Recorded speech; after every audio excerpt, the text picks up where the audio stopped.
सुमन साहा का सवाल है, ये जानना चाहते हैं इन्फो एज इस समय जो भाव हैं उस पर 3 साल के लिए निवेश को लेकर के क्या राय रहेगी?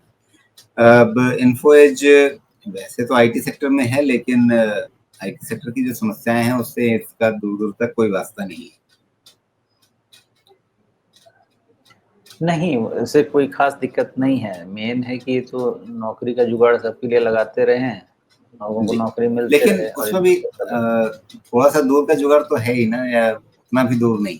क्योंकि मतलब इनके डेटाबेस में आईटी सेक्टर की रिक्रूटमेंट्स काफ़ी होगी। हाँ, हाँ, सबका रहेगा। देखिए तो ऐसा है ना कि अगर मेन आईटी सेक्टर में समस्या है और वहाँ पे मतलब जॉब्स कम हैं, ऑफर में कम हैं, स्विचिंग्स कम हो रही हैं, कोचिंग कम हो रही है, तो वैसी हालत में फिर इनके लिए वो एक बड़ा वर्टिकल है जो समस्या में इनके लिए भी रहेगा।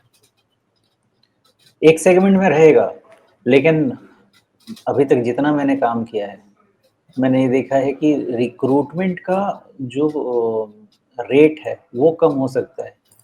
लेकिन जो रिप्लेसमेंट वाला रिक्रूटमेंट है ना, उसका रेट मैंने कम होते हुए नहीं देखा बिकॉज़ कोई भी बिज़नेस आप देखिए, कोई भी बिज़नेस हो, जो वर्टिकल उसका सही काम नहीं करता है, उस वर्टिकल को छोड़ देते हैं, लेकिन नए वर्टिकल पे भी काम करते हैं और आईटी कंपनीज़ के पास तो बहुत सारा कैश पड़ा हुआ है। तो ऐसा कभी नहीं होगा, मुझे नहीं लगता ऐसा होगा कि आईटी में नई रिक्रूटमेंट नहीं होगी। अब एआई आ रहा है, तो एआई के लिए नया रिक्रूटमेंट चाहिए ही, बेंच पे भी आदमी चाहिए, सब चाहिए ही। हाँ, जो स्किल्स नॉन रिलेवेंट हो गए, वो चले जाएँगे। तो नए बिज़नेसेस ढूँढेंगे। तो रेट आप कह सकते हैं कि रेट या फ्रीक्वेंसी जो है रिक्रूटमेंट का वो कम हो सकता है, उतने हाई रेट पे नहीं हो। लेकिन रिक्रूटमेंट नहीं होगी बिकॉज़ ट्रिगर तो है। एआई एज़ अ ट्रिगर है इवन आईटी कंपनीज़ के लिए and that is the place they want to go.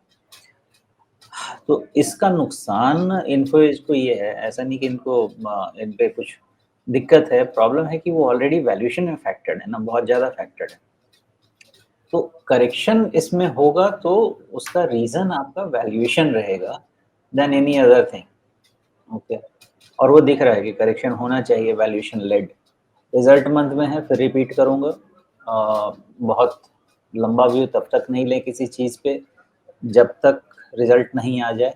In isolation देखा जाए कि रिज़ल्ट नहीं है, मान लीजिए, इन आइसोलेशन देखा जाए तो आपके लिए राउंडिंग टॉप बहुत ही क्लियर बन चुका है। ट्रिपल टॉप बन चुका है और उसका जो करेक्शन है 13-1400 तक होना चाहिए था, वो भी खत्म हो गया है।